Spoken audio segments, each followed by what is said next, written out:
And we continue at 2:07 in the afternoon. Talk Radio 790 KABC, the John Phillips Show. Broadcasting live from the Morongo Casino Resort and Spa Living Room Studios. And what better place to spend the weekend than Morongo? Mr. Randy Wings at the sports desk in Culver City. John, it's Friday. For a lot of people, that means it's payday. So if you got a paycheck today, you can celebrate with Cecily Meyer Cruz. Yo, you better give me that money. Woo! Hey, baby, I Get that money. don't you worry. I said, hey, baby, I Get that money. I can just picture all the kids getting down to that tune in the club. We demand higher pay. When don't you? 800-222-KABC is the telephone number, 1-800-222-5222. It is our pleasure to welcome our next guest to the program. He is the president of the Howard Jarvis Taxpayers Association and host of the Howard Jarvis Radio Show, which can be heard right here on AM 790 KABC. You can get him online at hjta.org and follow him on Twitter at Jon Coupal. Jon Coupal, welcome. Hi, John. I'm not going to that concert, in case you were wondering. What if you win free tickets from a radio station? Yeah, hard pass. Get that money.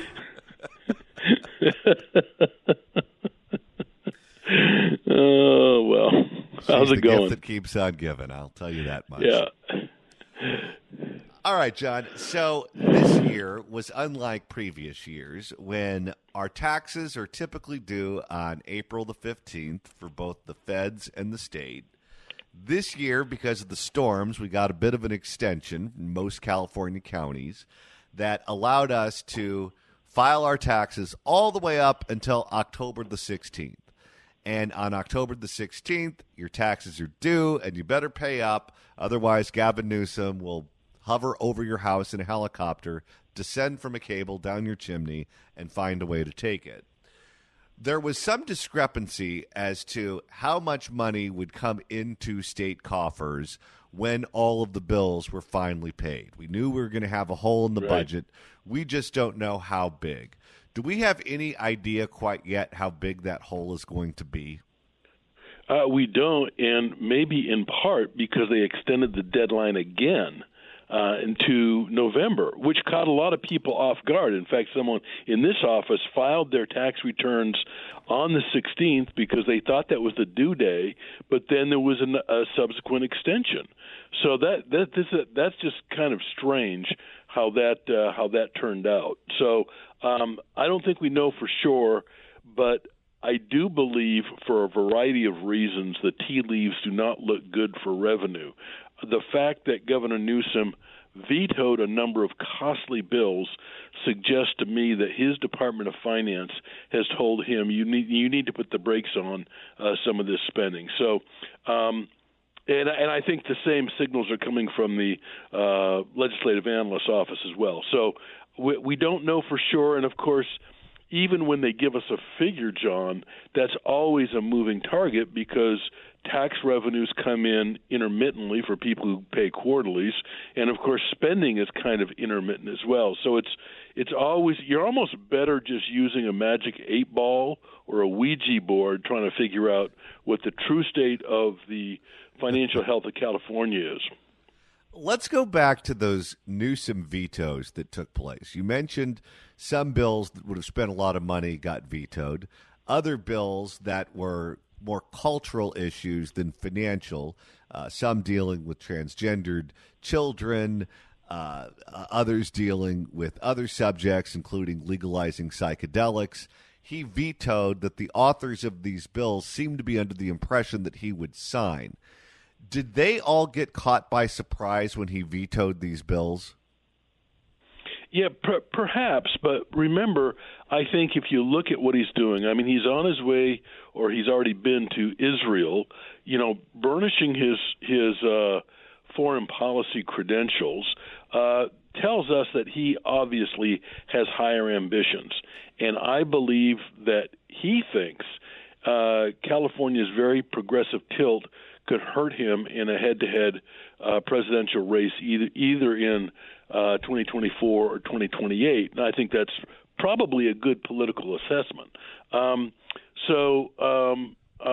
That could be part of it. I don't, quite frankly, much of what Gavin Newsom does, I think, is politically motivated. I think he's making certain political calculations having nothing to do with the political health of California, because had that been the case, there would have been things he could have done in the past that would have put this state on the right path. One of the vetoes, of course, was the notion that striking workers should get unemployment benefits. That was wrong on so many levels, and he did veto that. But everybody's saying, "Oh, well, look, he vetoed this bad bill." Well, that was so outside the realm of realism anyway. That wasn't it. It's like, John, today, honestly, today I can promise you that because I'm a rhinoceros hunter, there are no rhinoceroses in the city of Sacramento on the streets right now. I mean, okay. It's like, oh, you're doing a great job. Well, I'll tell you, if what you're saying is true, and I suspect there's a good chance that it is, then we could benefit from the fact that he's delusional enough to think that he's going to be elected president. And if that brings him more to the political middle, we need to find a way to exploit that to try to use it to make the government better in California.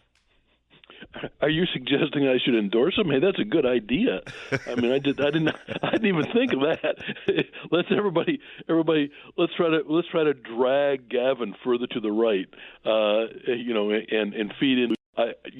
In all seriousness, I don't know. I do think that is a political calculation. I think he's got some national political consultants telling him some of the things he needs to do. But at the end of the day, John, I think you're right. If you go head-to-head on California's policy outcomes, whether it's homelessness, taxation, demographic changes, people moving in and out of the state, how does he hold a candle to other states like Texas, Florida, North Dakota, South Dakota? I mean, I would not want to run on a record as being governor of the state of California, given that what California is right now and has been for the last decade.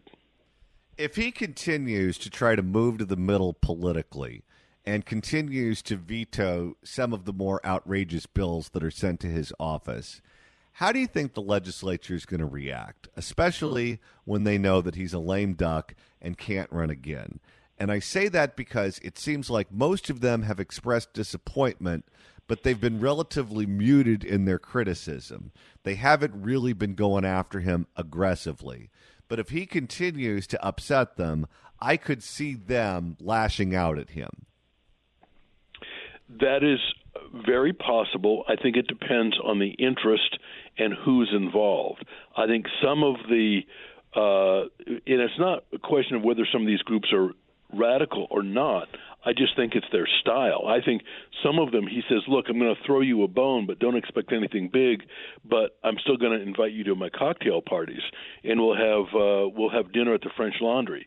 I think there are a lot of people who will say, okay, we're going to complain publicly, Governor, but, we're actually okay with this. And that kind of transactional stuff, John, happens all the time, where people posture for public consumption, and yet behind the scenes they're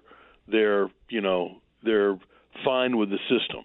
It's all a question of how does it look. Are there going to be some radical groups who are genuinely ticked off at him? Probably. I don't doubt it. But there are going to be others who understand that they can take public positions that are very aggressive, but at the same time have a seat at the table and perhaps move the ball slowly on their issues in a way that's more incremental. The group I see that would take him on politically toe-to-toe more than any of the others is the California Nurses Association. And I say that because politically they're probably farther to the left than the teachers or any of the other public employees. They have a Bernie Sanders supporter, Roseanne DeMoro, who is running that union, in charge of that union. And she has gone to war with the speaker before, with Anthony Rendon. She fields a well-funded candidate in his reelection bids every single time he runs for reelection. And he barely wins, by the way. He regularly wins reelection in the 50s, which for a Speaker of the Assembly is relatively unusual. But she likes to flex her muscles. She has a lot of money. She has a lot of members. She is politically much farther to the left than everyone else. She seems to be smart about politics. Not that I agree with her, but just smart in terms of being able to make her people nervous or make the people that she, in theory, supports nervous. Do you see that fight brewing? Absolutely, and I think your assessment of the California Nurses Association is spot on.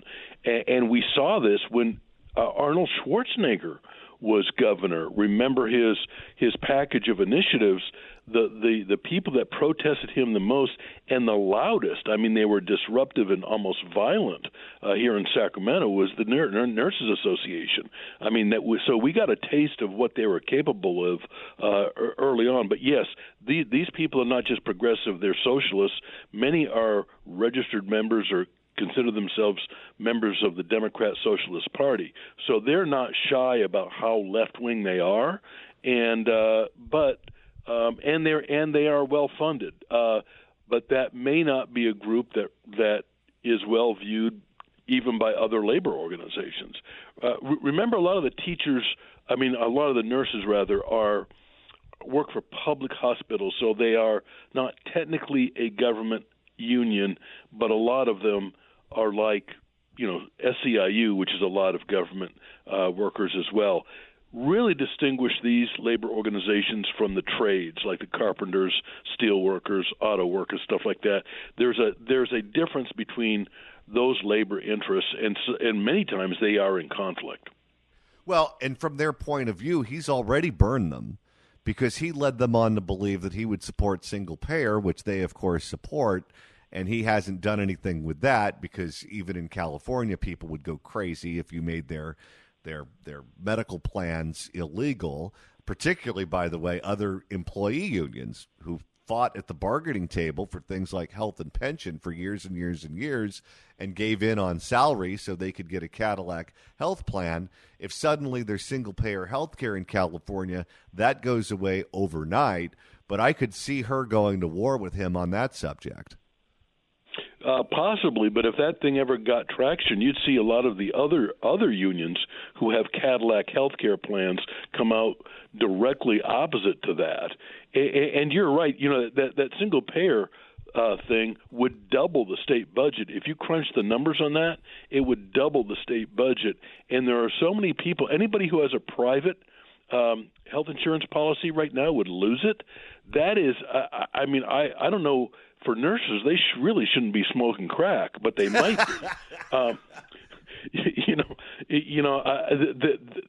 That's way out there, and there's a lot of people way beyond just conservatives who would oppose that. But I think he did. Didn't he throw them a bone by signing a bill that authorized a study? And the study was something like, if we want to adopt single payer, what do we have to do? What do we have to ask the federal government? It was I haven't read the bill. I've heard of a summary of it, but it's basically, we're going to study this. We'll study this, and I don't think that's enough of a bone for them, but at least it gives him a little bit of political cover. If they're on crack, maybe they're the Nurse Jackie Association. Yeah, exactly. The Nurse Ratchet.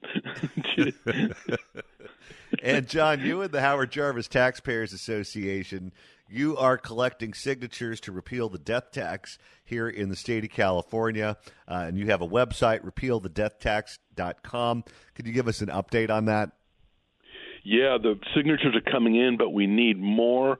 We need 850,000 signatures. We're shooting for 1.3 million because there's duplicates and other issues. So people can go to our website at, as you said, repealthedeathtax.com. It is a downloadable petition. This is very important. No longer do you have to stand outside a Walmart or Costco looking for somebody with a clipboard. This is something, if you have a printer, you can print yourself, and it's very easy. Those petitions are coming in. I gave a speech yesterday before the Apartment Association, Apartment Owners of America in Long Beach, very well attended, lots of traction. Susan was there, and the signatures are coming in at a very good clip, but it is a very heavy lift. So we urge anybody who is interested in the issue of the ability of parents and grandparents to convey property to their children or grandchildren without triggering a massive tax increase, you need to go to our website, repealthedeathtax.com.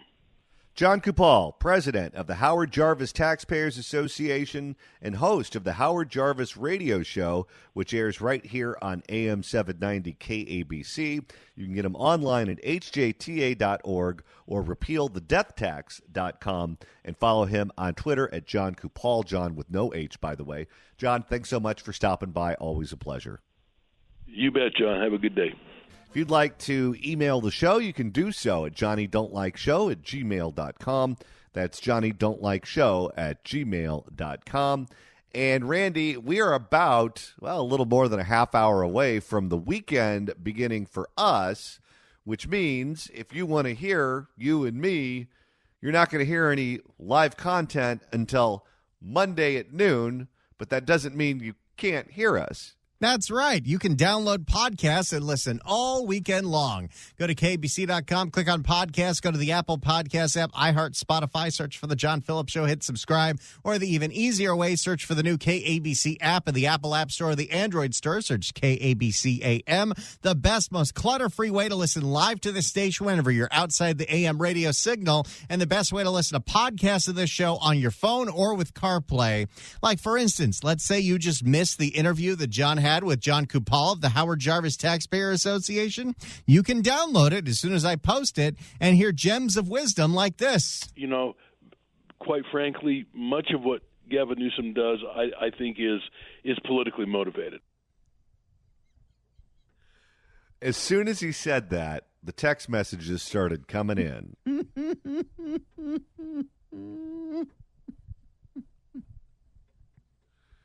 It's like we're on Pee-wee's Playhouse and the magic word was just said. Quite frankly, we're told over and over and over again by our dearly elected officials that the reason that we have so many homeless people on the streets in California is a lack of affordable housing. And if you just gave them housing, the problems that produce homelessness would go away. And Randy, we now have a new report suggesting that's all bunk. Would you believe that there is a certain portion of the homeless population in a place like San Francisco that are on the street even though they already have housing? Whether it's a shelter bed, whether it's a tiny home, whether it's a hotel room, they've already been given the housing, but they still want to do fentanyl on the street. Let me get this straight. They have a domicile.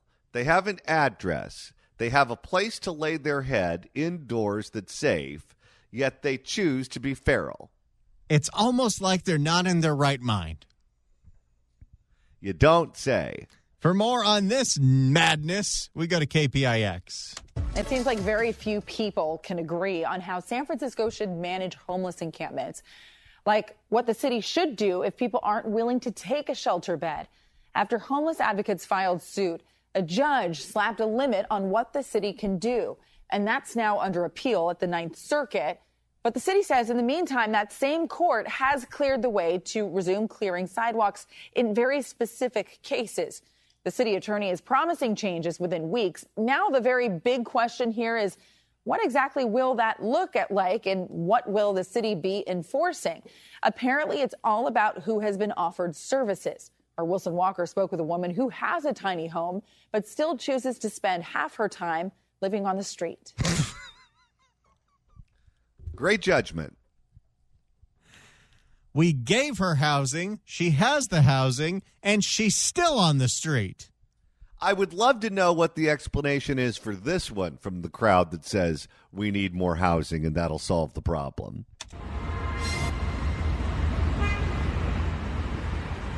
I'm actually from Bakersfield, but grew up for a little bit in Arizona. That sounds like meth. And I don't know if she started the meth in Bakersfield or Arizona. They're definitely both possible. I'm actually from Bakersfield, but grew up for a little bit in Arizona. With family and a lifetime spread across several states, Linda has been moving for much of her life, and she is about to move again. Basically all over here. All around the Tenderloin, I've been moved around. On this day, with help from a sympathetic neighbor, she has dragged her tent about 25 yards just off the Van Ness sidewalk. This woman already has housing that the taxpayers are paying for. How much of this homeless housing is actually vacant, but we don't know because the person who took the room isn't actually spending time in the room? Or they take the room and then they light it on fire and then they have to go back on the street. But it's like, why, why do I have to pick up everything? Why can't I just pull it to the side and you guys just clean up, And this is the routine. Outreach teams come and offer everyone services before public works crews pick up the trash and power wash the sidewalks. This happens at least every 2 weeks. And neighbors say virtually nothing has changed here for about a year. The Eye Institute is right here. These are mostly glaucoma patients, so they're elderly. Trying to get through that sidewalk is impossible, so it forces them to walk on the street. Wait a second. Okay, so this crazy woman who already has a tiny home but still decides to live in the encampment is blocking the street from blind old people who now have to walk in the middle of the street to get to their eye doctor. Yes, because this is compassion, Randy. This injunction has prevented the city from enforcing a half a dozen laws that would otherwise prohibit sitting, lying, or sleeping or camping on our public sidewalks. City Attorney David Chu says the injunction has handcuffed the city's response to many encampment challenges, but he also says things are about to change. While the case filed by the Homeless Coalition is ongoing, he says the courts have opened a door. With this clarification, those laws can be enforced against individuals who are refusing shelter as long as there is a good faith offer of available shelter somewhere in the system. Okay, this is where it gets tricky. If they're refusing shelter, this woman in the piece didn't refuse shelter. She accepted the shelter and then chooses to spend her free time on the streets in the encampments. It must not be fun to get high in the tiny home. Oh, no. You want to get high with your friends on the street. And the way the city attorney describes it, the real shift will be in what the city can do about those on the sidewalk who have already been provided some kind of shelter or housing. And Linda is one of those people, having been offered a mini home about 1 mile away from where she has her tent. Yeah, I'm put in a mini home right now. And in the mini home, I don't like it. I don't have a kitchen. I don't have a bathroom.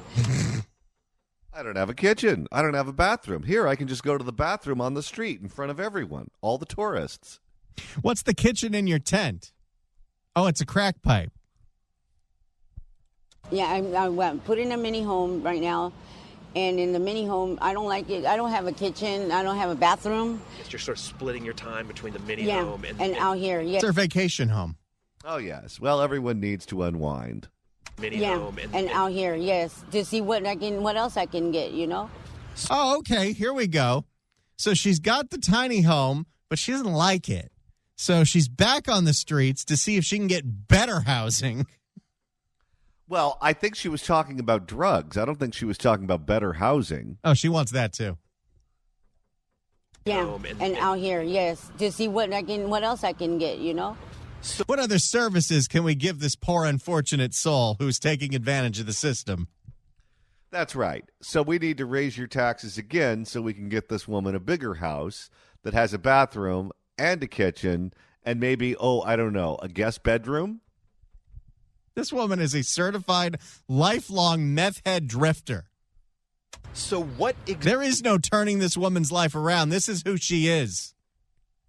So what exactly will happen now when outreach teams or the police encounter those who do have a place to go? Our clients are working on operational changes to make sure that we are abiding by what we heard in the Ninth Circuit. So I do expect in the coming weeks we will see changes on the streets and how that happens. So it's unclear what enforcement or consequences might look like, but it could affect a significant number of people. By the city's estimate, half of those they are encountering on the street have declined or already have a housing option. Half. 50%. Half of the homeless in the city of San Francisco already have the housing, and they're still living in a freaking tent. At this point, all you should be working on right now as the city is enforcing all of your quality of life laws. If they will not go to their homes or they are refusing shelter and they want to stay on the sidewalks and conduct themselves by performing illegal activities, arrest them. Arrest them and throw them in jail. Not accountability, jail. Half of those they are encountering on the street have declined or already have a housing option. I imagine you're someone who would much prefer A house, yes.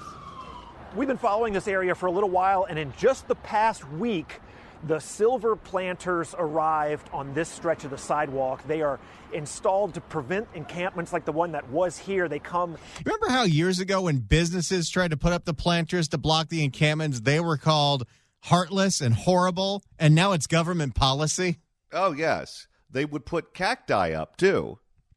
At the request of the property owner, who in this case we have not been able to contact. What happened to the tents that were here? Well, it's pretty easy to spot them on nearby alleyways, and right across the street it is that ongoing shuffling and moving, in this case right in the shadow of City Hall. So there you have it. Half of the homeless in San Francisco, they've already got shelter. And this is why we can't have nice things. You know, Randy, it's interesting because so many people consume the show in different ways. Some people listen live on the radio. Some people listen live on their phone or the internet stream. Other people listen to the podcast edition of the show at various points in time. And we get emails on things that happened on the show based on when people are listening to it. So there are people who are just hearing my eulogy of Suzanne Summers from earlier in the week, and we get notes on that.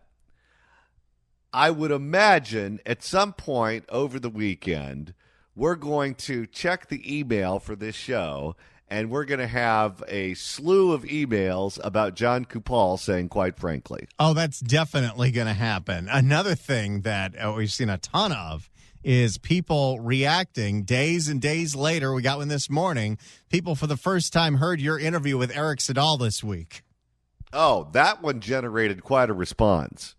That interview, that was, nobody expected it to go the way it went. No, that's for sure. And with the new poll out that shows that George Gascon is sitting at, what was it, 16% or something like that? I think 14%. Quite frankly, 14%. That means he is going to lose. The problem is that it's such a crowded field and no one knows who the others are. They're all bunched together.